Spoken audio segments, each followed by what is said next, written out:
Welcome back. Hyderabad ని aerospace defence తయారీ hub గా తీర్చిదిద్దుతామన్నారు మంత్రి ఉత్తమ్. ఇప్పటికే రాఫెల్ యుద్ధ విమానాల్లో ఉపయోగించే విడి భాగాలు హైదరాబాద్ లో తయారవుతున్నట్లు చెప్పారు. దిగ్గజ ఏరోస్పేస్ డిఫెన్స్ కంపెనీలను ఆహ్వానించడానికి రోడ్ మ్యాప్ రెడీ చేశామన్నారు. హెలికాప్టర్ల తయారీ కంపెనీ ఇప్పటికే నగరానికి వచ్చిందంటున్న మంత్రి ఉత్తమ్ తో మా ప్రతినిధి రమేష్ ఫేస్ టు ఫేస్ ఇప్పుడు చూద్దాం. ప్రతిష్టాత్మకంగా చేపట్టిన తెలంగాణ రైజింగ్ గ్లోబల్ సమితి ఆర్భాటంగా ప్రారంభమైంది. భారీ ఎత్తున విదేశీ ప్రతినిధులు వచ్చారు, పరిశ్రమల దిగ్గజాలు వచ్చారు. వాళ్ళకు సంబంధించి ఇప్పటికే గవర్నర్, సీఎం, డిప్యూటీ సీఎం ప్రసంగం చేశారు. కానీ ఈ రోజు కీలక అంశాలపైన చర్చ చేయబోతున్నారు మంత్రి ఉత్తమ్ కుమార్ రెడ్డి గారు.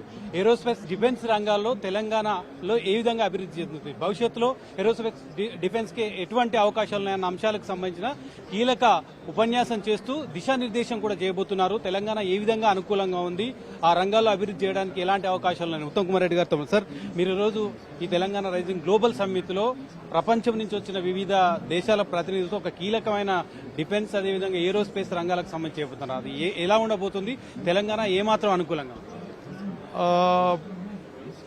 ఇప్పుడు మీకు రమేష్ ఒక 2 నిమిషాలు దీని బ్యాక్గ్రౌండ్ ఇవ్వాలంటే, ఇప్పుడు డిసెంబర్ 7, 2023లో మేము ప్రమాణ స్వీకారం చేసి ప్రభుత్వంలో వచ్చాం.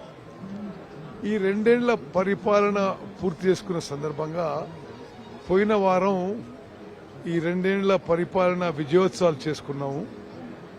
ప్రజలకు ఏదైతే మాట ఇచ్చామో, ఏదైతే గ్యారంటీస్ ఇచ్చామో ఎక్కువ శాతం పూర్తి చేశాం.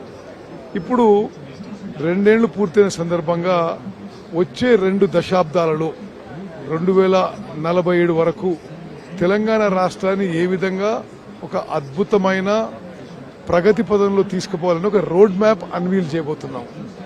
ఈ రోడ్ మ్యాప్, ఈ విజన్ 2047, ఈ చాలా మంది నిష్ణాతులు, నీతి Aayog, Indian school of business, చాలా మంది దేశ విదేశాల నుంచి నోబెల్ లారెట్స్ అందరి సహకారంతో ఈ విజన్ 2047 డాక్యుమెంట్ తయారు చేసుకుని, ఆ విజన్ 2047 డాక్యుమెంట్ ద్వారా అన్ని రంగాల్లో అభివృద్ధి చెంది పెట్టుబడులు ఆకర్షించి పరిశ్రమలను మరి చాలా విస్తరింపజేసి ప్రైవేట్ రంగంలో అన్ని రంగాల్లో హ్యూజ్ ఇన్వెస్ట్మెంట్స్ తీసుకొచ్చి 2034 వరకు $1 ట్రిలియన్ ఎకానమీ చేయాలని, 2047 వరకు $3 ట్రిలియన్ ఎకానమీ చేయాలనే ఉద్దేశంతో ముందుకు పోతున్నాం. దానిలో భాగంగా ఈరోజు ఇప్పుడే మొదలవబోతున్న సెషన్లో హైదరాబాద్ నగరానికి ఏరోస్పేస్ అండ్ డిఫెన్స్ రంగాల్లో ఆల్రెడీ చాలా ఇండస్ట్రీస్ ఉన్నాయి. మొన్ననే రఫాల్ యుద్ధ విమానంలో ఉపయోగపడే సాఫ్రాన్ ఏరో ఇంజిన్ మ్యానుఫ్యాక్చరింగ్ కూడా హైదరాబాద్కు వచ్చింది. ప్రధానమంత్రి గారు, ముఖ్యమంత్రి గారు అది శంకుస్థాపన చేశారు. అదేవిధంగా ప్రపంచంలో ఉన్న దిగ్గజ ఏరోస్పేస్ డిఫెన్స్ కంపెనీలు ఆహ్వానించడానికి, హైదరాబాద్లో ఫ్యాక్టరీలు మరి పెట్టుబడులు పెట్టడానికి మేము ఒక రోడ్ మ్యాప్, ఒక రూట్ మ్యాప్తో ముందుకు పోతున్నాం. దాని మీద చర్చించడానికి ఇప్పుడు 5 గంటలకి సెషన్ ఉంది. దానికి నేను చైర్మన్ గా నేను వ్యవహరిస్తున్నా. I'm very confident that Hyderabad will get huge investments in defence and aerospace. Aerospace ఒక భాగం అయితే సివిల్ ఏవియేషన్ ఈ రోజు బిగ్ ఛాలెంజ్. సివిల్ ఏవియేషన్ నుంచి కూడా చూస్తున్నాం మనం. ఒక మొనోపోలియా ఉంటే ఏ విధంగా పరిస్థితులు ఉంటాయి దేశంలో అనేది మనం ఇండిగో క్రైసిస్ నుంచి చూసాం. అదేవిధంగా మీరు ఏవియేషన్ కు సంబంధించి, సివిల్ ఏవియేషన్ కు సంబంధించి, ఏరోస్పేస్ కు సంబంధించి హైదరాబాద్ ఒక హబ్గా మారే అవకాశం ఉంది. ఫ్యూచర్ లో ఇక్కడ సివిల్ ఏవియేషన్ కు సంబంధించిన పైలట్లు ట్రైనింగ్ చేయడం కానీ, లేదా దానికి సంబంధించిన అంశాలు తెలంగాణ ఏమైనా అనుకూలంగా ఉందని భావిస్తున్నారు? యుద్ధ విమానాలు కానీ, సివిలియన్ ఏవియేషన్ లో కానీ భారతదేశం కొంత లేటుగా ఈ రంగంలో మొదలుపెట్టిన ఏది మ్యానుఫ్యాక్చరింగ్ ఆఫ్ ప్లేన్స్ ఇప్పుడు వేగవంతంగా ముందుకు పోతుంది. యుద్ధ విమానాల్లో హెచ్ఏఎల్ తేజాస్ ని మ్యానుఫ్యాక్చర్ చేస్తుంది. కొన్ని సివిల్ ఎయిర్క్రాఫ్ట్ కూడా మ్యానుఫ్యాక్చర్ చేయబోతున్నాం. హైదరాబాద్ లో ఈ విమానాల మ్యానుఫ్యాక్చర్, ఇప్పుడు హెలికాప్టర్ మ్యానుఫ్యాక్చరింగ్ హైదరాబాద్కి వచ్చేసింది ఆల్రెడీ.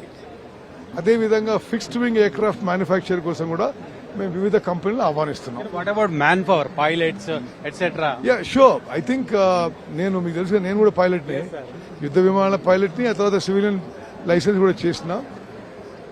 ఈ ఏవియేషన్ రంగం ఇప్పుడు భూమిలో ఉంది. అయితే పైలట్స్ కూడా చాలా ఎక్కువ సంఖ్యలో అవసరం ఉన్నారు.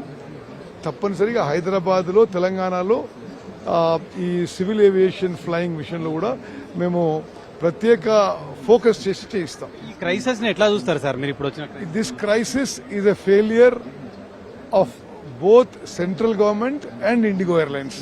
ఈ సమ్మిట్ ద్వారా మీకు భారీ పెట్టుబడులు తెలంగాణకు వస్తాయని భావిస్తున్నారా? 2 రోజుల పాటు పెడుతున్నారు, ఇంత భారీ ఎత్తున పెడుతున్నారు, భారీ ఎక్స్పెండిచర్ మీరు చేస్తున్నారు. ఇప్పుడే చూశారు, ఇనాగ్రల్ సెషన్ లోనే చాలా మంది హామీలు ఇచ్చారు పెట్టుబడులకి. ఉదాహరణకి ట్రంప్ బిజినెస్ సంస్థ తరఫు నుంచి వాళ్ళు ఒక సీనియర్ ఎగ్జిక్యూటివ్ వచ్చే 10 ఏళ్లలో హైదరాబాద్ లో 1,00,000 కోట్లు పెట్టుబడి పెడతామని చెప్పి వాళ్ళు హామీ ఇచ్చారు. అదేవిధంగా అపోలో హాస్పిటల్స్ వాళ్ళు వీళ్ళు కూడా హామీ ఇచ్చారు. నా పూర్తి నమ్మకం, విశ్వాసం ఈ గ్లోబల్ సమ్మిట్ ద్వారా ఒక మంచి positive atmosphere, positive vibes create అయ్యి హైదరాబాద్ లో తెలంగాణలో పెద్ద ఎత్తున పెట్టుబడులు రాబోతున్నాయి, పెద్ద ఎత్తున పరిశ్రమలు రాబోతున్నాయి. 2034 వరకు 1 ట్రిలియన్, 2047 వరకు 3 ట్రిలియన్ డాలర్ల ఎకనామిక్ గా తెలంగాణ చేయాలని, అంటే అప్పటి వరకు ఇక్కడ కాంగ్రెస్ ప్రభుత్వం అధికారంలో ఉంటుందా? మరొకరు అధికారంలోకి వస్తే అంతా మార్చారు, ఈ ప్లాన్ రోడ్ మ్యాప్ మారదా? మీరు మార్చారు కదా ఆల్రెడీ ఇక్కడ. ఇంకా ఎవరు వచ్చేది లేదు, వాళ్ళు మాట్లాడేదాన్ని అర్థం